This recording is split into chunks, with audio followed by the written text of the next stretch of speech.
It's going down right now with the Jozabad Podcast. Make sure y'all watch the Jozabad Podcast. Bringing off right now. I am the KID, the King Capri. You know what it is. Salute. Block party action. Me.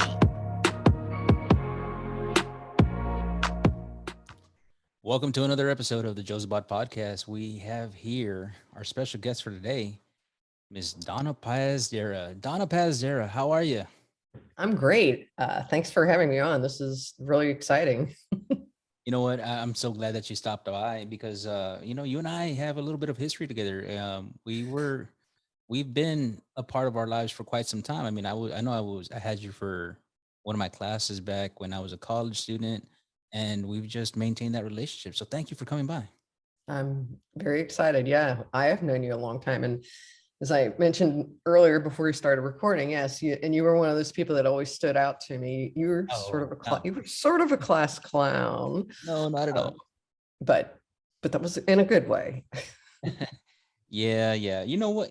I have a lot of fond memories of our classes in reporting and communication writing and so forth. So thank you so much for helping me create my craft, and I really appreciate it. And it doesn't go unnoticed.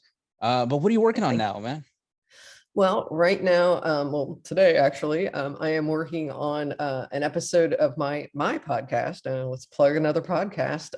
Mine is called the Stubborn Tortoise, and this was something I created about 3.5 years ago. It was like, here's a funny backstory.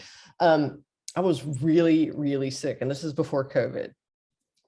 And it was like in the middle of July, and I had rescued, I live up in San Antonio now, and there was a kitten next door that had gotten its back leg stuck in a wrought iron chair, and it was like dangling. Oh, it was just horrible. And it was just screaming and crying. And of course, my first instinct was just to rush over there.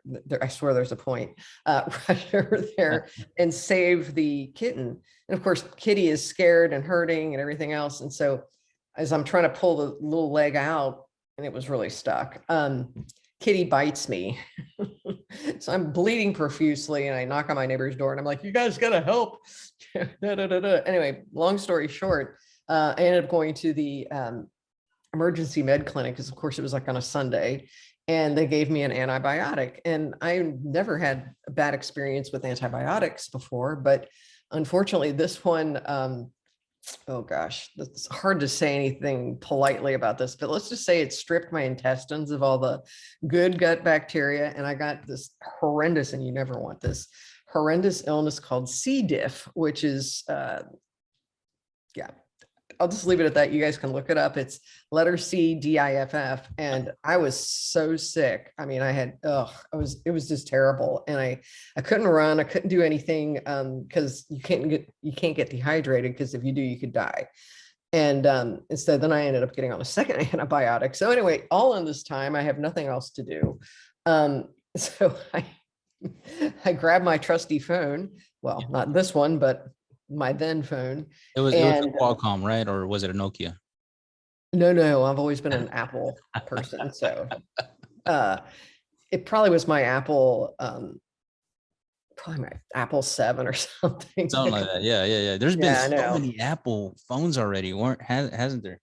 Well, I know. And then I got one about a year or two ago, and then I just didn't like it. And so then I did spring for the Pro 13 Pro. So I like it. It's got a good camera. Anyway, so, but I went into, this is something I learned at a workshop about audio, is if you don't have the sound equipment, which I'm not using mine right now, sorry. But if you don't have the sound equipment, go in your closet and start recording. And this is what I have my students do. And so I'm sitting in my bedroom closet, surrounded by clothing, talking into my phone, recording my first episode of my podcast.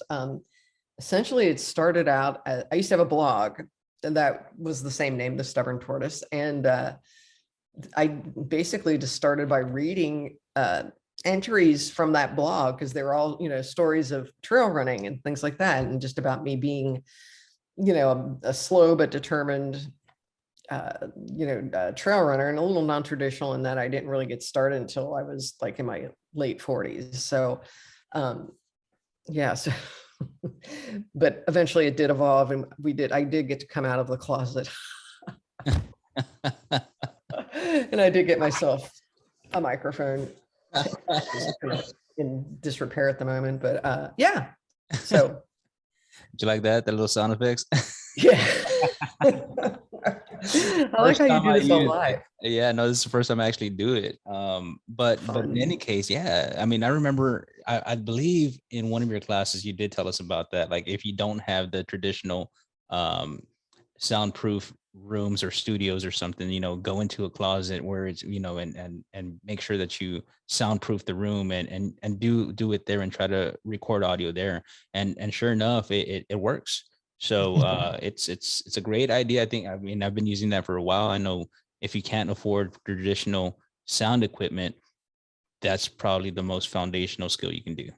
Yeah, for sure. And well, I'm glad to hear that that worked for you. Well, I mean, I felt kind of funny because it was like, I often I told my students to go do it, and I'd never really tried it. And there I am, so I mean, for probably a good year, I was sitting in my closet. And then of course, I've got 2 cats, and then, I'd have the door shut, and, of course one would want to, come in, and oh my God, it was really bad. So wait a minute. Oh, hold on. So you used to give us advice and you wouldn't even take your own advice? Well, I never had to.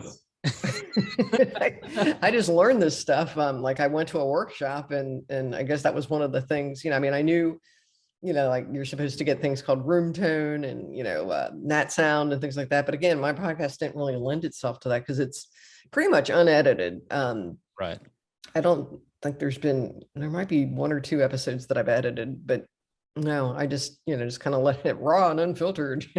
You know what? And you know what? Our podcast is very, very, very similar because it's the only editing that is done is only done for YouTube purposes. Where the video comes in and the editing of that and putting in the intros, putting in the outros and so forth. That's what I do too. Yeah. Other than that, it's raw and unedited. I really enjoy that. And I think our listeners do too. I think so too. It's more authentic. And I think that's probably the thing 2 things about that I use as a selling point on this, is that it's very DIY. Okay. And it's, authentic. And I try to keep my episodes to about 30 minutes. Now, if I'm interviewing somebody, it'll go longer. But for a long, long time, it was just me. Yeah. Well, I mean, you most definitely, Donna, that you have the art of storytelling. I've listened to your podcast before, and it's very engaging in the sense that I don't get bored because I want to know what else you're going to say. The Stubborn Tortoise is something that I've listened to before, and that's where I think most recently I started connecting back with you again and saying like, hey, I loved it. Thank you so much for sharing.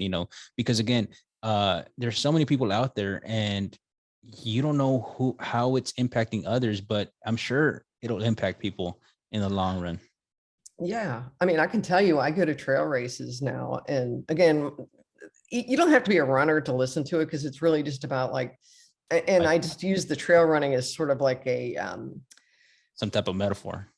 Yeah, that. And I think also it's like, well, if you don't do anything interesting, then, you're not going to really have any stories to tell. So, I mean, there's hardly a lot of road races. You're going to go, wow, I did that 5K, and it's like, yeah, well, you're not pooping in the woods or something. But yeah. And yeah. So anyway. Most recently there was a story that I read about a San Francisco 49er player that went to Green Bay and had to, use his apparently there was no restroom in sight. So he decided to like pee somewhere, and he was captured on camera. So here they have, straight up on the news, you have this 49ers player urinating on the field. Oh my God. But those are stories that it's a story to tell. Exactly. Well, that's the thing. And I mean, I think that's really what it's about. And I mean, again, I'll be at trail races, and I can't, especially the last year or so, it's like I'll get people, they approach me. Sometimes they recognize my voice. Right. And they'll just be like, are you Donna? Are you the podcast lady? I'm like, yes. And they're like, oh, I love it. It helps me so much. It's so useful. I'm like, really? Okay. Yeah. Wow. I would never have, it's like, it's this weird little idea I had, I mean, my audience is still limited. So, Well, I tell my wife some of the ideas that I had when I was your student back in my day in the university. I now think, and again, hindsight is 2020, but I think what could have happened if I would have stuck with some of these items. Like, for example, during that whole time, I was running this website called myeclipse.com, and that was mine. And what my goal was, we were using at the time this thing called Alexa that would give you page analytics of how many hits and how many views and stuff. Oh, yeah. I remember that. So that's what I was using as an instrument to gauge and to sell that there's traffic coming through. So the thing was that I would go to these bars or to these clubs and take pictures and so forth. And then I would give them a card. Hey, visit myeclipse.com so that you can get your picture, or you can view the picture and so forth. And, I kind of like just put it off to the side, and I'm just thinking to myself, man, if only I would have continued, if only it was, imagine what could have been. I know. I think we all do that. Yeah. But that's really cool though. That was very innovative of you. Sounds kind of like how you're doing things now. So, well, and the thing is, like, and I tell this to the younger generation, like, if you have an idea, act on it. You're not going to get the buy-in from everybody, because what ends up happening is that it's so new that they don't understand. So what you have to do is this is where part of the 4-step plan comes into place. Number one, you have a plan, or it's not concocted as a plan. But number two, you have to communicate the plan. And this is where I lacked in communicating the plan to educate everybody else about what the plan was. And therefore, I just said, you know what, moving on, let's go.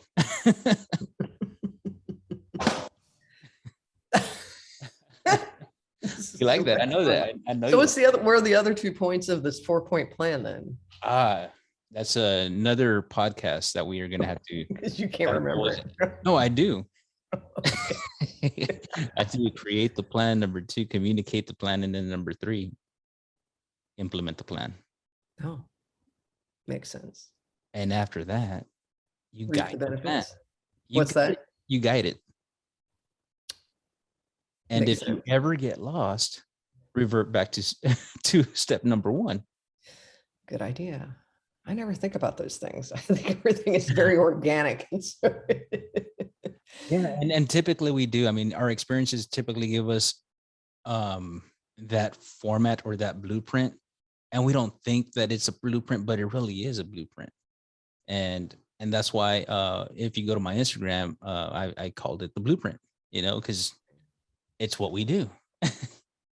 But I don't guess I'm following that one. Well, I guess we just got to continuously be learners. Oh yeah, for sure. Yeah. I mean, my students are forever teaching me new things. So yeah, I get it. No doubt. So, hey, so the podcast is already on 3 years of its existence. Tell us a little bit more about that.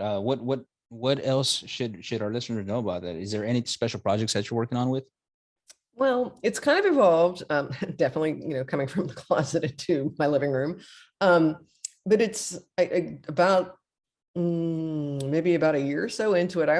Again, in running, they have something called the Masters, and you hear that thrown around in the golf world and stuff like that. And it sort of varies. But in trail running, Masters is anybody 50 and over. And the only reason I knew about it, I learned about it is because not long after I turned 50, I started placing, and I was like, I would place like first or third or something in Masters, and I was like, wow, this is kind of cool. It's like, I like this stuff, and it didn't matter how bad my time was, because there's hardly anybody out there. So I got this idea to create like kind of a sub podcast, kind of like what we're doing, called the Masters Edition. And so, at least once a month, I'll interview a runner who's 50 or over, and you must be this old to get in. Yeah, so I've done that and met some really interesting people. Most of them are Texas based just because it's like the people that I know. Right. Although I have tried to go out and encourage people from elsewhere. I did get a woman from Canada, so that was good. And she was very interesting. But yeah, I mean, because I do think that as you get older as a runner, I can tell you now, I mean, I was already slow and now I'm even slower. And it's just something that you kind of struggle with because you kind of look at your times and you're like, oh God, why can't I get any faster? Why, like this race I'm doing this weekend, so I mean, I'm just like, I'm not gonna worry about it. But so yeah, the Masters edition has definitely been a drawing point, and I think people enjoy that. When COVID first started hitting, and it was really, like everybody, it really affected people, and especially, those of us in the running community, because we couldn't do races. We really couldn't train together. And, it just was sort of a really depressing time for everyone, but, Right. in our special neck of the woods. So, I mean, for a while I was just, doing these COVID episodes, and probably the most interesting one, I interviewed this guy named Matt Madej and his girlfriend Cassandra, and I can't think of her last name, damn it. But anyway, it's funny, he's actually my brother-in-law's business partner. But and they spend their time in Europe, but like his girlfriend, she was never much of a runner, and then like as soon as he did 100-mile race, she was like, well, I'm going to do that too. And they both placed. And I mean, they're like in their 30s or something. 100-mile race. Oh yeah, yeah, and they probably ran most of it. I could barely even do a mile. And you're over here talking about a mile and talking about doing a 50K with 31 miles into this whole 50K. Well, here's the thing, for me, it usually takes a couple of miles to kind of get over that I'm going to die feeling. And then it gets a little better, but really it's a lot of mental. I mean, so we can talk about that some other time, but no, I mean, let's talk about it now, because I mean, okay. I've been out of fitness for a while. I don't know if you recall, but there was a point in my life where I was just like gung ho on weight training, and I was running, and I was just like all about my fitness and so forth. But I was just like, what am I doing this for? Here's the thing, like you get so consumed with like so many different things in your life, and that's where I'm at in my life, where I'm, I got my job and I'm doing, what I need to be doing. I get home and all I want to do is just relax. Oh yeah. And I'm just thinking to myself, you know what, like I could be doing, waking up a little bit earlier and putting in an hour of working out. But I don't know. I'm just at that point where I'm just like, what the heck for? I feel good as I'm staying hydrated. I'm drinking my supplements. I'm well, you look good. So at least their own perspective. You know what I'm saying? I it's whatever. I mean, I feel good. And I think as long as I feel good and I feel happy, I should be fine mentally, right? Like, but absolutely. I would agree with like with the running part. Is it mental or is it conditioning? I think it's a little bit of both. It is both. But once you get in that zone and you're just like listening to Metallica, just rocking it, and you're just staying in cadence and you're running and it just continues and you don't feel tired. You just feel like I just need to finish this. And I think that's what you're talking about. Am I correct in saying that? Yeah, I definitely think so. I mean, there are definitely times, even though you've trained, well for something, you can get injured. Most famously, I, was trying to do my first 50-mile race and slipped on some wet Scrabble rock or something on this 1,500-foot, hill, and tore open a flap on my knee. And we were like barely 4 miles in. And so I had to go to the hospital and get stitches. Wow. And that ended that race. But then there's other times when your brain is like your worst enemy. You're just sitting there going, oh my God, I hate this. It sucks. It's hot. I'm lonely. I'm bored. Nothing is feeling right. Are we there yet? I just think of this one song right here. Check this out.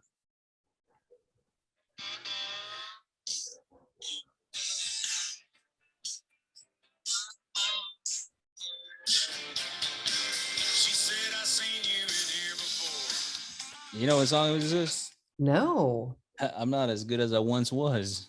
Oh, I like that. That's very It sounds like my theme. Man, no, it's because I mean, let's just be real. We get older, and I'm not as good as I once was. But you can be good at other things. And I guess Oh, that's, no. and this is why I think I like the longer distance stuff, because it's weird. I find that older people do better at the longer distance stuff in many ways, because we don't have the speed, but we've got endurance. And I mean, sometimes you've got both, but yeah, but I think sometimes, yeah, I've definitely, DNF'd or did not finish, and races just where my brain was just broken, as I call it. How does that make you feel? Like, okay, so let's talk a little bit about that. You said DNF and did not finish. Does that really mess with you mentally, or does it do something else to you? It's kind of a couple of things. I know before I ever had my first DNF, like my friends, when I'd be at races, because I just love that trail culture. And so I'd just go to races and do the shorter distances or crew or hang out or whatever. And it was sort of like somebody died, because you just weren't sure, what do I say? You just feel terrible inside for the person. And, but once it happens to you, I mean, the first time I DNF'd, we had camped overnight. It was a 25K, which is like 15 and a half miles. And it had gone down to like 36, and it was like in November. And it was like I was hypothermic. I mean, I was tripping and falling. My lips were blue. I was just, and for some reason I ended up, this one guy was running with me, and it was, this is really bad, but it was sort of like if Rush Limbaugh was on a trail, it was like running with that. Because this guy would not shut up. It was like, as soon as I told him I was an active journalist, bing, that set him off.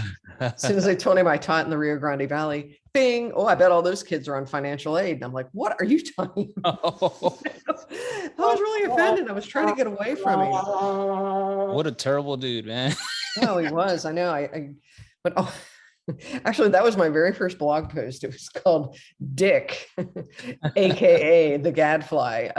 I know what his real name was, but we all know what he is. So that's why I called him Dick. But sorry, it's not for a family audience. But anyway, yeah. So I mean, I cried because I decided I just got to get away from this guy, and I was having a really terrible time, and I just felt like hell. And so, I just, I cried, and the race director puts his arm around me, and he's have you ever seen the movie Dodgeball? I have, yeah. Hatches O'Houlihan, the dude in the wheelchair who's, come on, ladies, you can't dodge a hammer or a wrench.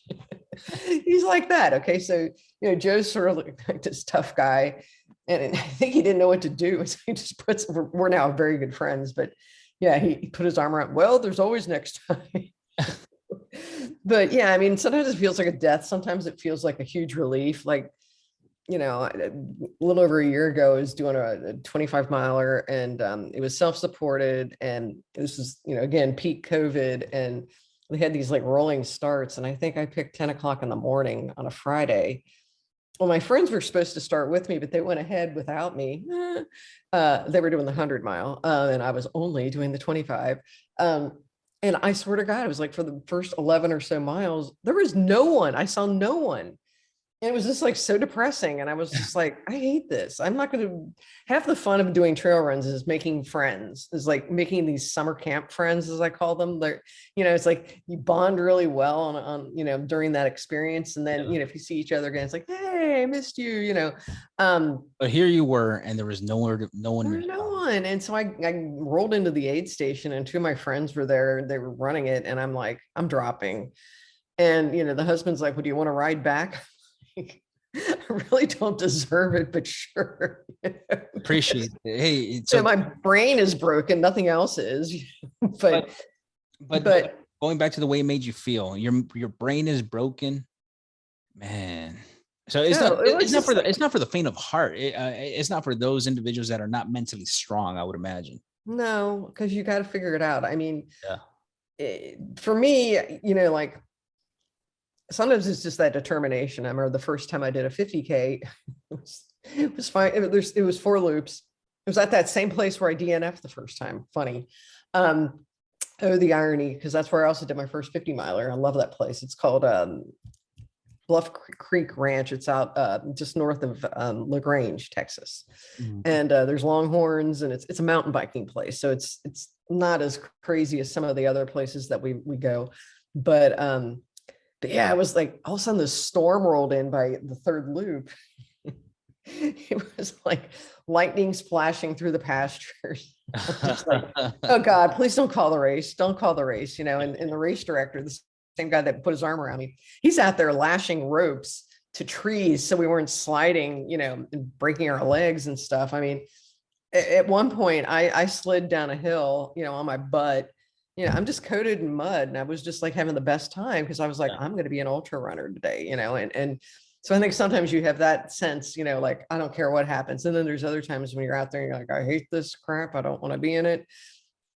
It really does sort of depend on, you know, where your mind is at. And if you can kind of ride it out. Sometimes I can do that and finish, and it's good. And I think I'm fairly typical of a lot of runners, you know. There are some, I have some friends that have never, you know, quit a race, you know, or, you know, if anything, they've had to drop just because of injury, or they missed a cutoff or something. But, Right. you know, knock wood, that the miss a cutoff hasn't happened. All I'm saying is that if you were to say, Jay, you know what, there's this run this weekend, and I take you on it, I'd be more nervous than a long-tailed cat in a room full of rocking chairs, because again, it goes back to like, I have not trained in a minute, and I'd be huffing and puffing, you know, that first quarter mile. Oh yeah. No, I mean, you do that. You just have to learn to kind of be patient with yourself. I think that's why I like it too, is you have to kind of teach you teach things about or you learn things about yourself. And so I think that's, you know, what you're made of. I mean, I did a 50K out at this same place where I, you know, dropped because my brain was broken. And it was like 30 degrees. It's kind of like how the weather's been, you know, this last week, where it's like 30 degrees. It was like pouring like snow and ice and sleet. And, you know, there's like ice hanging off of the cactus. And there's just all this mud. And I was just really having a rough go of it. And I think I cried through mile 7 and 8. Well, I was just thinking about personal things, but anyway, but then I just kind of like dusted myself off and was like, all right, let's get back at it, you know. So, Yeah. yeah, I mean, it's really, I mean, and people will tell you that it's like you just have to learn how to ride the highs and the lows, and stop listening to that voice in your head. You know, and a lot of times I can, and I mean, I know I'm going to struggle this weekend because I've not trained particularly well for this. I did, like I mentioned earlier, I did this marathon, my first marathon in December. And it ended up being an ultra marathon. Anything above 26.2 is an ultra marathon. So this marathon was actually 28.56. So I was like, well, you know, I finished that in a fair amount of time. And then I did this other thing at the end of last year. It's called Snowdrop, where you go around these, this almost like 3/4 of a mile park thing. And it's children's cancer awareness. And I was part of a team.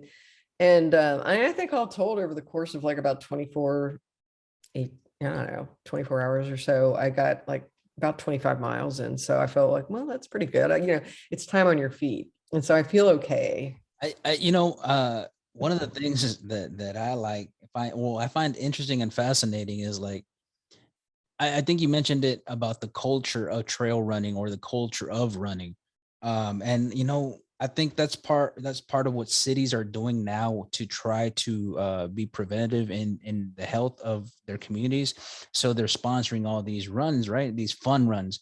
And I, you know, sometimes I see these at, hey, let's have this fun run, but let's go have a beer after.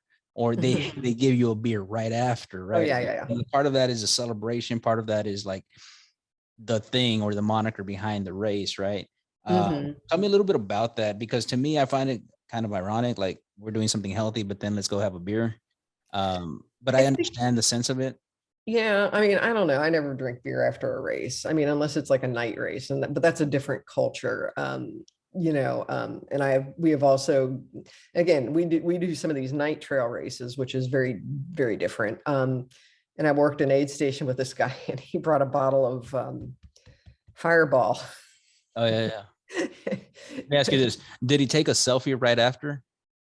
No, he did not. Okay, so it's not who we think it is. Oh no. This guy wasn't even there. I know who you mean. Oh my God, that's funny. I forgot about you know him too. Oh my God.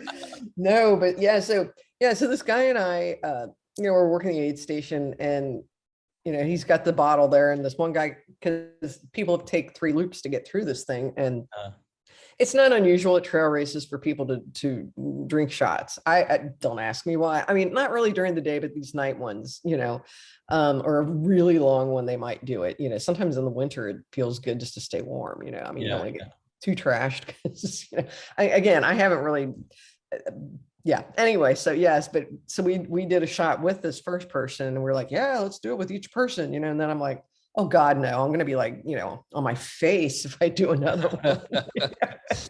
Because again, that's what I'm saying. Like when I was on that healthy cycle, like I didn't even touch any of that. Like I was just like, you know what? But then once in a while it'll come and you're like, oh my God, I don't feel good. I don't know. I mean, I see people at like 10 o'clock in the morning drinking beer, and I'm like, oh yeah, I'll be taking a nap. But I mean, I think some of it, they do it just to entice people.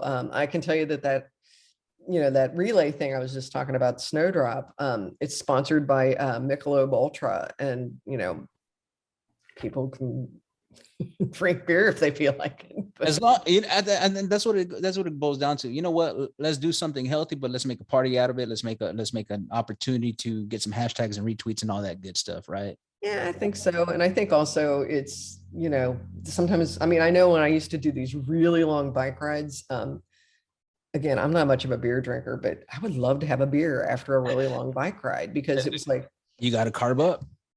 Yeah. And it just kind of, I don't know, the fizz or something. I don't know. I mean, it's again, you got to carb up. Carbs give you energy. Carbs are your friend. I know. It's. Well, hey, Donna, it's been a pleasure. I've enjoyed this. It's been great. Let's continue. Let's do this another time. Yeah, for sure. Just you're gonna be like the mailman in Mr. Rogers' Neighborhood. Woo, fun. Well, that sounds great. I look forward to that. And thanks for thinking of me. Okay. Oh, well, thank you for being here once again. We're here, Donna Pazdera, the communication extraordinaire, former journalist, the Orville Peck #1 fan. Well, I don't know if I'm #1, but I think you are. I'm probably in the top 10. Yeah. We'll talk. Probably the oldest straight woman. That's all the time we got for today. Thank you for dropping in. This is Jozabad Podcast. We'll see you in the next episode. Donna Pazdera, thank you so much. Thank you. Talk to you soon.